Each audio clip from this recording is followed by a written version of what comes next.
Hi, I'm Ryan Crosby. Today I'm going to show you how to trim down a back support.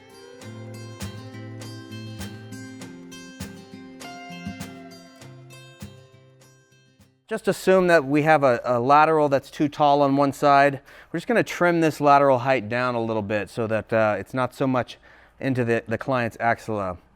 All right, so I'm going to mark the outside of the shell, and I'm going to use, this is a silver paint pen. You can use a grease pencil if you'd like, but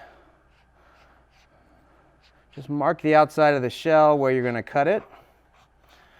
And now we're going to take these two shells apart. The inner liner we're going to take out.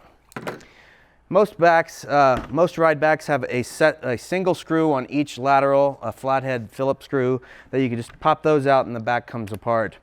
Very rarely you might have a third or fourth screw. Just take those out and set those screws off to the side.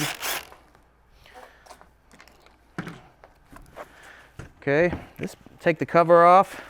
This is our new ultra breathable 3D mesh liner. Super easy to work with. Just going to set that down for a sec while I work on this other part. I'm going to use a jigsaw to cut this back along this line. The jigsaw should have a blade that has 10 to 14 teeth per inch. Any different from that, and then it's going to cause too much heat and it's not going to cut through easily. Okay, so I'm going to cut along this line, but I want my foot of this saw to be as close to that as I can get. The further away, the more vibrations and chatter I will get with this. I'm going to pin it up against this table, kind of like this, with my leg up against it to stabilize it the best I can. Put down my safety glasses. We're going to cut right there.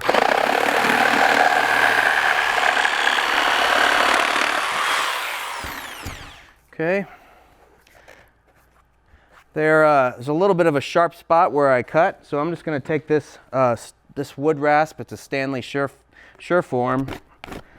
Just kind of take that tip off. Okay. Now you can take your deburring tool and just kind of run it right along the inside and outside edge, just to clean those up. We don't want any sharp edges. You could use a razor blade to do this. You could also go back with a torch and kind of heat that up if you want to clean up that edge, but just a little bit with the torch. All right, now that I've got that cut, I'm going to put these liners back together and line up the screw holes. Make sure your screw holes are lined up. All right, that's it. Now I'm going to mark where I cut on this inner shell. Just use a Sharpie and just trace along that cut like that. Okay, I'm pretty close to the T-nut, but I'm not over the T-nut yet. It's far enough away. So I'm going to separate this foam. I don't want to cut through this mesh. I want to leave an excess of about 5/8 of an inch of mesh beyond the shell to protect that user from the edge of the shell. So I'm going to cut away the tape right along the shell. And I like to go a little beyond where I'm going to be cutting, because I'm going to peel it out of the way. Okay, it should peel away pretty easily. All right. I'm going to tape this material back out of the way so my blade doesn't cut it. I'm going to use 3M masking, 2-inch masking tape. It's a good idea to get the good stuff. Get this 3M stuff. And don't cheap out on the materials. Okay.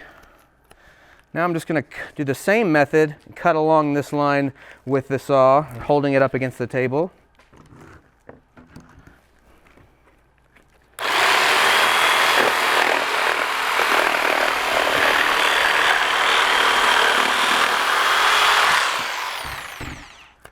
Okay. Now, also, use the deburring tool, clean up these edges on this inner liner too, inside and out. And now I'm going to take my tape off.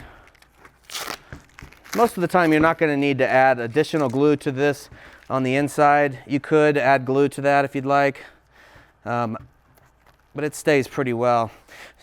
So I'm going to cut this at that 5/8 of an inch beyond the shell using some scissors here. Super easy. and it's approximately 5/8.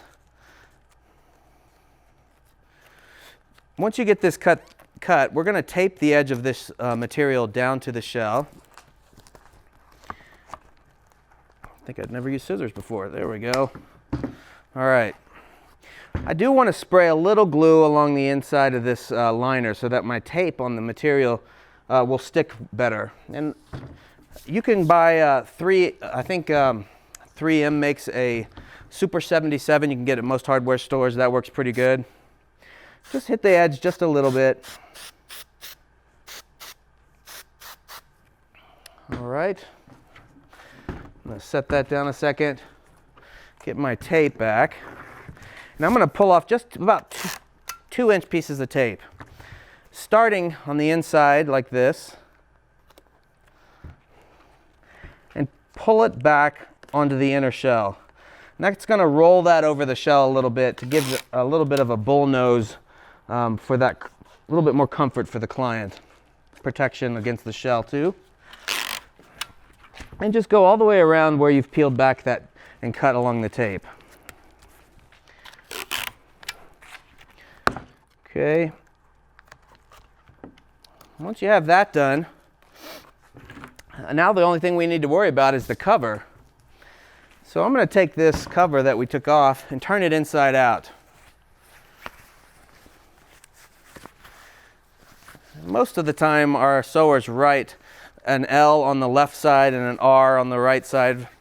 So I'm just going to make sure that R is up on the right lateral and lay this right into the contours like this. And I'm going to line up the edges with the shell on the top and the bottom and on the sides. And the side that has the excess material, I'm just going to pin that down, grab my silver Sharpie. This is a paint pen, but you can use a silver Sharpie. And just trace along the inner liner right onto the cover. Now that is your seam, so if you have access to a sewing machine, you can just go right onto this paint mark, right onto your mark and sew it right over the mark, and then go back and trim off the excess material, turn it back inside out, and you're good to go. You could also send us a pattern if you'd like, or send us this and we can cut this and sew it for you. But that's it. That's how you modify by cutting a shell down in the field.